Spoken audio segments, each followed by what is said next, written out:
오늘 말씀은 이사야서 25장인데요. 이 25장 6절에서 9절 말씀이 흐름상 오늘 말씀이 좀 어색하고 이상한 자리에 놓여 있습니다. 왜냐하면 오늘 본문 25장 바로 앞에 24장을 보시면요. 24장에는 심판입니다. 심판. 하나님의 심판. 온 세상을 뒤엎는 하나님의 심판이 그려져 있어요. 땅이 엎어지고 성읍이 무너지고요. 기쁨이 땅에서 사라진다 했습니다. 포도주도 없고 노래소리도 그쳤다 하는 그러한 하나님의 심판이 온 지면을 덮고 있는 그런 모습이에요. 아무리 봐도 이제 이 이야기가 다 끝난 것 같아요. 그렇죠? 심판으로 다 끝난 것 같아요. 그런데 25장을 보시면 25장 첫 머리부터 갑자기 분위기가 바뀝니다. 여호와를 향한 찬송이 막 나와요. 그러다가 6절에 이르러서 이사야가 이렇게 말합니다. 만군의 여호와께서 이 산에서 만민을 위하여 연회를 베푸시리니 그랬어요. 연회가 뭡니까? 큰 잔치입니다. 잔치, 그렇죠? 아직 심판이 끝나지도 않았는데 성읍들이 아직 폐허가 되어 있는데 하나님이 연회를 베푸신다. 잔치를 여신다고 합니다.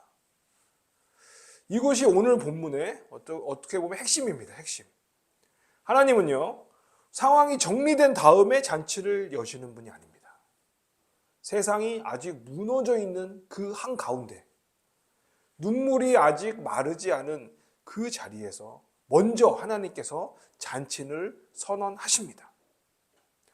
여러분, 이사야가 이 말씀을 전하던 때가 언제인지 아십니까? 아수르 제국이 온 중동 지방을 장악하고 있었고요. 북왕국 이스라엘은 이미 멸망했습니다. 남왕국 유다는 해마다 공물을 바치면서요, 간신히 명맥을 유지하고 있었습니다. 백성들은 어떻습니까? 내일을 기약할 수 없는 불안 속에서 살고 있었죠. 바로 그 자리에, 그 현장에, 그 무너진 터전 가운데서 이사야가 입을 열었습니다. 하나님이 잔치를 베푸실 것이다. 지금 이 자리에 함께 하시는 성도님들, 또 이 설교를 듣고 계시는 모든 분들 중에 오늘 우리의 현실이 이 당시의 이스라엘과 별반 다르지 않다고 느끼시는 분들이 계실 것입니다. 오래 기도했는데 하늘이 닫힌 것 같고, 성실하게 살아왔는데 돌아오는 것은 절망뿐이고, 애써 이루어놓은 모든 일들이 다 무너져서 실망한 마음이 가시지 않는 그런 분들, 또 신앙을 우리가 갖고 있다 하더라도 여전히 이 삶은 힘들다는 것을 뼈저리게 느끼시는 분들, 그 분들을 위해서 하나님이 오늘 이 말씀을 우리에게 역사하시며 또 말씀하시는 것입니다. 6절 말씀 보겠습니다. 6절입니다. 만군의 여호와께서 이 산에서 만민을 위하여 기름진 것과 오래 저장하였던 포도주로 연회를 베푸시리니 곧 골수가 가득한 기름진 것과 오래 저장하였던 맑은 포도주로 하실 것이며 잔치의 자리가 어디입니까? 여호와께서 이 산에서라고 합니다. 이 산이 어디냐? 막연한 어딘가가 아니라 24장에 있던 그 마지막 절, 24장 마지막 절에서 말씀하시는 자리인데요. 24장에서 뭐라고 그러셨냐? 만군의 여호와께서 시온산에서 왕이 되실 것이라고 그렇게 선포를 합니다. 그러니까 이 산은 어디냐? 하나님의 통치가 완전히 드러나는 그 자리입니다. 하나님의 임재가 가득한 그 자리에서 잔치가 벌어집니다. 근데 더 중요한 건 여러분, 잔치의 의미입니다. 잔치는요, 여러분, 그 고대 이스라엘, 이 옛날 이스라엘에서의 잔치는 단순히 음식을 나누는 그런 자리뿐만이 아니라 잔치 자리는 언약의 자리였습니다. 아브라함이 이삭을 낳고요, 잔치를 베풀었을 때 그것은 하나님의 약속이 성취되었다는 것을 온 공동체 앞에서 선포하는, 공포하는 그러한 자리였습니다. 또 야곱과 라반이 헤어질 때, 그렇죠? 언약을 맺는데요. 그것도 잔치처럼 음식을 차립니다. 그리고 그 음식을 먹으면서 언약을 맺었습니다. 즉 잔치는 어떤 관계의 확인, 그렇죠? 그러한 순간인 것입니다. 시내산 언약에서도 여러분, 하나님이 뭐라고 그러셨습니까? 나는 너희의 하나님이 되고 너희는 나의 백성이 되리라고 하셨죠. 근데 그 언약 때에도 하나님께서 모세와 장로들을 함께 먹고 마셨다. 시내산에서. 그런 말씀이 있습니다. 즉 잔치는 그 약속을 온 공동체 앞에서 살아있는 현실로 확인하는 그러한 자리인 것입니다. 그럼 하나님이 지금 본문 가운데 잔치를 여시는 이유가 무엇입니까? 상황이 좋아서가 아닙니다. 모든 것이 다 회복되어서가 아닙니다. 이것은 하나님이 우리를 포기하지 않으셨다는 그것을 공식적으로 이 잔치를 통해서 선포하고 계시는 것입니다. 이사야 시대로 치면요, 아수르에 짓밟혀 있는 그 백성들에게, 오늘 우리로 치면 어떻습니까? 고통 가운데 있는 우리들에게 하나님이 먼저 찾아오셔서 손을 내밀어 주시는 것입니다. 또 잔치의 내용도 눈여겨봐야 되는데요, 잔치의 내용을 보면 오래 저장하였던 포도주라고 합니다. 오래된 포도주는요, 귀하고 비싸다고 합니다. 오랜 시간 동안 숙성되고 침전물이 가라앉아서요, 맑고 깊어진다고 합니다. 시간이 만들어낸 깊이가 있는 것이죠. 하나님의 구원의 경륜도 여러분 이와 같습니다. 우리의 생각이나 우리의 예상보다 훨씬 느려 보이고요, 기다리는 동안 우리는 속이 탑니다. 하지만 하나님의 이 경륜은요, 오래 저장된 그 포도주처럼 그 기다림의 깊이만큼 더 풍성하게 우리에게 임하십니다. 하나님이 늦으신 것처럼 느껴지는 그 시간은요, 낭비된 시간이 절대로 아닙니다. 숙성되고 깊어지고 있는 시간인 것입니다. 또 이 잔치에 누가 초대되었는지도 중요합니다. 누가 초대됐습니까? 만민을 위하여라고 하십니다. 이스라엘만이 아니라 온 인류를 향한 잔치입니다. 이건 여러분 이사야서 전체에 일관되게 흐르고 있는 주제입니다. 아브라함에게 땅의 모든 족속으로 말미암아 복을 받으리라라고 하셨던 그 약속이 마침내 시온산의 잔치로 완성이 되는 것입니다. 하나님의 구원은 처음부터 만민을 향해서 있었던 것입니다. 여기서 우리는 조금 더 생각해 봐야 됩니다, 여러분. 우리는 지금 이 잔치에 초대받은 사람이라고 느껴지십니까? 혹시 우리 스스로가 이 잔치에 어울리지 않는다고, 나는 자격도 부족하고 실패했고 너무 오래 지쳤다고 그렇게 생각되진 않으십니까? 하지만 하나님은 분명히 말씀하십니다. 만민을 위하여 연 잔치라고 말씀하십니다. 즉 우리 모두를 초청하고 계신 것입니다. 우리는 상상하지도 못할 그 때와 그 장소에 하나님이 먼저 차리신 잔치입니다. 얼마나 감사한 일입니까? 그럼 여러분, 우리가 무엇을 해야 됩니까? 이제 우리가 해야 될 것은 단 하나밖에 없습니다. 그 초대에 응답하면 됩니다. 잔치에 참여하면 됩니다. 주님께서 친히 차려놓으신 이 귀한 잔치에 온 존재로 참여하는 우리 모두가 되시기를 간절히 소망합니다. 계속해서 7절 말씀 보겠습니다. 7절 말씀인데요. 또 이 산에서 모든 민족의 얼굴을 가린 가리개와 열방 위에 덮긴 덮개를 제하시며 그랬어요. 6절에서 잔치를 선언하셨어요. 근데 7절에서는 갑자기 가리개 이야기가 나옵니다. 이게 흐름이 끊기는 것처럼 보이죠. 근데 그렇지 않아요. 잔치에 나오려면요, 먼저 이것을 해결해야 됩니다. 모든 민족의 얼굴을 덮고 있는 가리개를 제거해야 됩니다. 근데 가리개라고 그랬고요, 또 덮개라고 그랬어요. 이것이 무엇일까요? 세번역 성경의 본문을 제가 받들어 봉독하겠습니다. 또 주님께서 이 산에서 모든 백성이 걸친 수의를 찢어서 벗기시고 모든 민족이 입은 수의를 벗겨서 없애실 것이다 했어요. 이 가리개와 덮개라는 이 단어는요, 장례 문화에서 나온 말입니다. 사람이 죽으면 여러분 어떻게 합니까? 시신의 얼굴을 천으로 덮죠. 그것이 수의입니다. 그렇죠?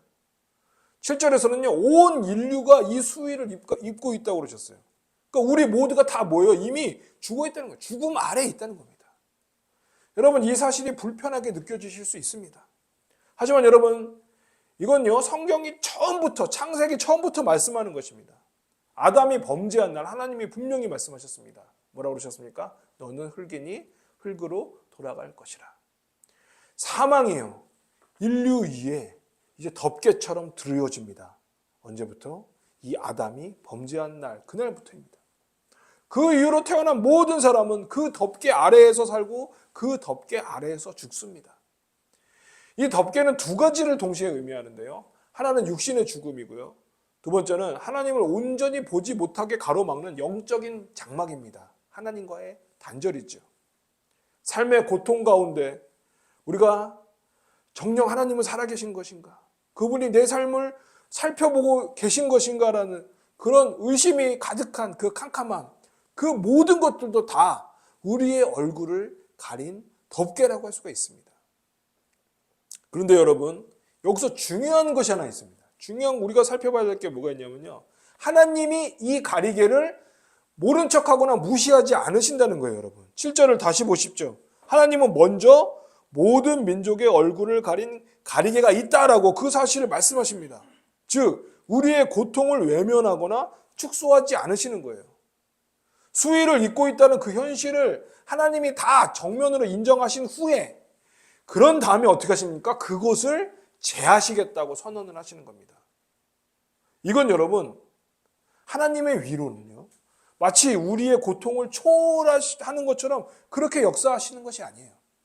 하나님께서 친히 우리의 그 고통 안으로 들어오시는 겁니다.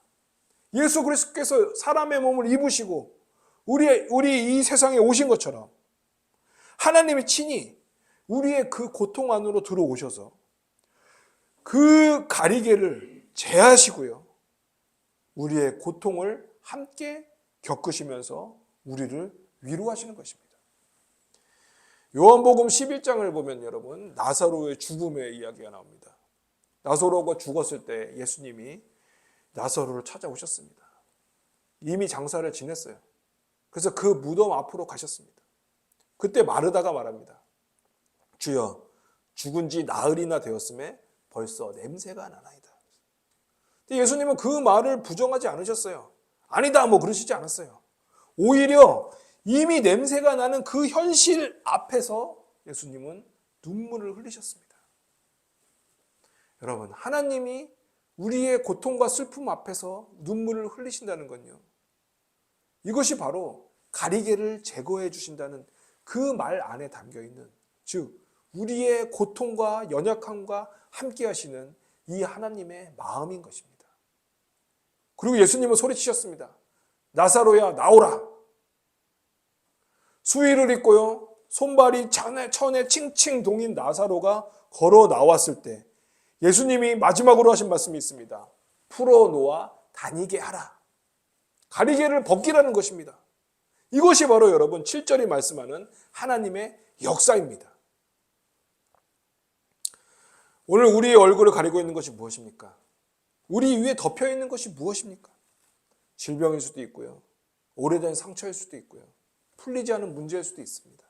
미래에 대한 두려움일 수도 있고요, 신앙이 흔들리는 내면 안의 의심일 수도 있습니다. 사랑하는 여러분, 하나님께서 친히 우리의 그 덮개를 제하시겠다고 말씀하십니다. 우리가 그것을 스스로 벗겨내야 하는 것이 아닙니다. 하나님이 역사하십니다. 하나님이 친히 제거해 주십니다. 이 얼마나 놀라운 하나님의 은혜입니까? 이 은혜의 역사 가운데 온전히 감사하는 우리 모두가 되시기를 간절히 소망합니다. 이제 본문이 그 절정에 도달하는데요. 8절 말씀입니다. 사망을 영원히 멸하실 것이라. 주 여호와께서 모든 얼굴에서 눈물을 씻기시며 자기 백성의 수치를 온 천하에서 제하시리라. 여호와께서 이같이 말씀하셨느니라. 사망을 영원히 멸하실 것이라 그러셨어요. 그렇죠? 이것이 바로 여러분 6절에서의 잔치, 또 7절에서의 가리개를 제거하는 그 모든 것이 향해가는 목적지요, 종착점입니다. 하나님은요, 단순히 우리의 고통을 줄여주시는 분이 아닙니다. 고통의 뿌리, 모든 눈물의 근원, 가리개로 가려야만 하는 그 사망 자체를 철저히 짓밟아 폐기하시겠다는 것입니다, 여러분. 그리고 이 선언에서 가장 중요한 단어는 여러분, 영원입니다. 영원히. 일시적이거나 부분적인 그러한 치유가 아니에요. 죽음이 잠깐 물러났다가 다시 오는 것이 아닙니다. 완전하게 최종적으로 다시는 돌아올 수 없도록 사망 자체가 완전히 존재하지 않게 된다는 것입니다. 성경을 통틀어서 이토록 철저한 구원의 선언은 많지가 않습니다. 그럼 여러분, 하나님의 이 약속이 실제로 성취된 자리가 어디입니까? 우리 주 예수 그리스도의 십자가와 부활입니다. 그리스도께서는 사망 권세를 이겨내심으로써 잠자는 자들의 첫 열매가 되셨습니다. 무릇 살아서 나를 믿는 자는 영원히 죽지 아니하리니라고 말씀하셨던 그분이 직접 죽으시고 직접 살아나심으로 그 말씀이 공허한 선언이 아님을 증명하셨습니다. 그리스도의 부활은요, 모든 인간이 넘을 수 없었던 그 죽음의 벽을 뛰어넘은 사건입니다. 깔뱅이에 의하면 우리 주님께서 그 둘째 사망의 그 심판의 잔까지 친히 다 감당하시고 우리에게 부활 생명의 첫 열매가 되셨다고 하였습니다.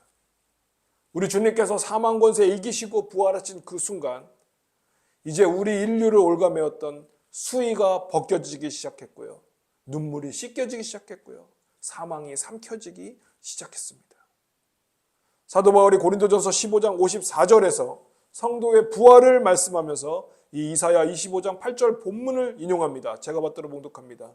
이 썩을 것이 썩지 아니함을 입고 이 죽을 것이 죽지 아니함을 입을 때에는 사망을 삼키고 이기리라고 기록된 말씀이 이루어지리라. 이 사망을 삼키고 이기리라고 기록된 말씀, 이것이 이사야서 25장 8절 본문입니다. 즉 그리스도의 부활은요, 단순히 한 사람이 다시 살아난 사건이 아닙니다. 이사야의 예언이 성취되기 시작되었다는 역사적인 선언이고요, 여러분. 사망이 최종적으로 패배했다는 전 우주적인 증거인 것입니다. 그리고 우리는 성경을 통해서 그 첫 열매를 이미 보았습니다. 예수 그리스도가 살아나셨습니다. 그러면 여러분, 그와 연합한 우리도 함께 살아납니다. 이것이 바로 우리 소망의 근거인 것입니다. 여러분, 부활은요, 막연한 기대가 아닙니다. 그리고 이 소망은 역사 안에서 실제로 일어난 부활 사건 위에 세워진 소망인 것입니다. 그러면서 8전 후반부는 여러분, 그 구원이 얼마나 구체적인지를 보여줍니다. 뭐라고 하십니까? 씻겨주시고 제하여 주신다고 합니다. 모든 얼굴에서 눈물을 씻기시며 그러셨어요. 여러분, 모든 사람에서 눈물을 씻기시며라고 안 하시고 모든 얼굴에서 눈물을 씻기신다고 그러셨어요. 이건 여러분, 하나님이 직접 여러분 각 사람 우리 각 사람의 얼굴을 직접 들어서 얼굴을 보시고 눈물을 닦아주신다는 그러한 표현입니다. 마치 어머니가 우는 자녀의 얼굴을 손으로 만지며 눈물을 닦아주시듯이 하나님께서 한 사람 한 사람을 품에 안으시고 직접 돌보아 주시는 것입니다. 사랑하는 여러분, 하나님은요, 우리가 흘린 눈물을 다 아십니다. 그리고 직접 닦아주십니다. 계속해서 8절의 마지막 부분에서 이렇게 말씀하십니다. 자기 백성의 수치를 온 천하에서 제하시리라. 여기서 수치는요, 단순한 감정의 문제 수준이 아닙니다. 아수르의 질파핀 역사적 굴욕이고요, 열방 앞에서 당한 치욕적인 망신입니다. 오늘 우리로 치면은요, 우리가 예수 그리스도를 믿는 그 믿음을 지키면서 당했던 모든 오해와 손해와 실망과 조롱들일 것입니다. 하나님은요, 그 수치를 온 천하에서 제하신다고 하셨습니다. 몰래 은밀하게 그냥 그렇게 사적으로 하시는 것이 아니라 모든 사람이 보는 앞에서 온 천하에서 당당하게 명예를 회복해 주신다는 것이에요. 그리고 여러분, 놀랍게도 이 하나님의 약속은요, 요한계시록 21장 4절에서 그대로 예언이 됩니다. 제가 받들어 봉독합니다. 모든 눈물을 그 눈에서 닦아주시니 다시는 사망이 없고 애통하는 것이나 곡하는 것이나 아픈 것이 다시 있지 아니하리니 처음 것들이 다 지나갔음이니라. 사랑하는 여러분, 이사야의 선언이 신약의 마지막 책에서 최종적으로 완성되며 선포된 것입니다. 이 이사야와 요한계시록의 두 말씀 사이에 바로 그리스도의 십자가와 부활이 놓여 있는 것입니다. 이 얼마나 감사하고 또 감사한 우리의 전 존재가 참으로 감격할 순간이 아니겠습니까?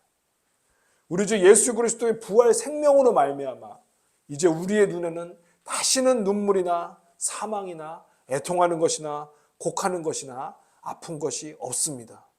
사랑하는 여러분, 우리는 이제 새 피조물인 것입니다. 6절에서 잔치가 선언이 되었습니다. 또 7절에서 가리개가 다 제해졌어요. 8절에서 사망이 영원히 삼켜졌습니다. 그 모든 것이 이루어진 날 하나님의 백성이 드디어 입을 엽니다. 9절 말씀입니다. 그날에 말하기를 이는 우리의 하나님이시라. 우리가 그를 기다렸으니 그가 우리를 구원하시리로다. 이는 여호와시라. 우리가 그를 기다렸으니 우리는 그의 구원을 기뻐하며 즐거워하리라. 아멘. 이는 우리 하나님이시라. 여러분, 이 고백이요 얼마나 긴 그 고통의 침묵 끝에서 나온 말인지를 생각해 보시기 바랍니다. 이사야 24장의 그 처절한 심판, 성읍이 무너지고 기쁨이 사라진 그 오랜 시간을 지내온 자들의 고백입니다. 어디 계시냐고 물었던 그 하나님, 듣고 계시냐고 부르짖었던 그 하나님이 여기 이분이시구나, 우리의 하나님이시라는 이 고백 안에는요 모든 절규와 기다림과 씨름이 담겨 있습니다. 그리고 그 핵심은 그 다음 말입니다. 뭡니까? 우리가 그를 기다렸으니 그랬습니다. 이 기다렸으니라는 말이 결론의 전부입니다. 잔치가 차려져 있는데 그럼 왜 기다립니까? 왜 결론이 기다림이에요? 왜냐하면 지금 우리는요 잔치가 완성된 그 자리에 있는 것이 아니라 잔치를 향해 나아가고 있는 자리에 있기 때문입니다. 그리스도의 부활로 사망 권세가 원칙적으로 깨졌지만 우리는 아직 그 사망의 그림자 안에 살고 있습니다. 눈물이 씻겨질 것이지만 우리는 아직 눈물을 흘립니다. 이 이미와 아직 사이의 긴장, 그 자리에서 우리가 할 수 있는 것이 바로 이 기다림입니다. 근데 여러분, 우리의 이 기다림은요 그냥 체념하고 포기하고 주저앉아 있는 것이 아닙니다. 주님이 재림하실 그날을 기다리며 그 긴장의 끈을 팽팽하게 당기며 버티는 것입니다. 포기하는 게 아닙니다. 하나님을 잊고 살아가는 것이 아닙니다. 고통이 지속되는 현실 속에서 하나님의 약속을 붙잡고 버티는 것, 그것이 기다림이고요, 그것이 신앙입니다. 근데 여러분, 이렇게 힘든 이 기다림이 우리의 현실 가운데서 어떻게 가능할 수가 있겠습니까? 그것은요 우리가 이미 성령 안에서 첫 열매를 보았기 때문입니다. 예수 그리스도가 부활하셨습니다. 에덴을 이룬 그 이후로 인류 위에 들어졌던 그 수위, 그 죽음의 덮개가요 빈 무덤 앞에서 벗겨졌습니다. 새 하늘과 새 땅에 대한 약속이 단지 꿈이 아닌 것은요 하나님께서 예수 그리스도를 다시 살리심으로 우리에게 이미 부활 생명을 분명하게 보여주셨기 때문입니다. 그리고 하나님의 나라가 오시는 도래하는 그날 시온산에서 펼쳐질 그 잔치 가운데 모든 민족이 함께 드릴 그 영원한 예배, 그 완성을 향해서 오늘도 우리는 그날을 기다리고 있는 것입니다. 오늘 이 자리에 함께 하시는 분들, 혹시 삶이 무겁지 않은 분들이 계십니까? 아마 없을 것입니다. 우리는 모두 각자의 방식으로 무언가를 짊어지고 무언가를 기다리고 무언가를 버티고 있습니다. 하지만 여러분, 두려워하지 마십시오. 우리 주님께서 이미 승리하셨습니다. 우리가 그를 기다렸으니 그가 우리를 구원하시리로다. 이 믿음으로 승리하는 우리 모두가 되시기를 간절히 소망합니다. 기도하시겠습니다.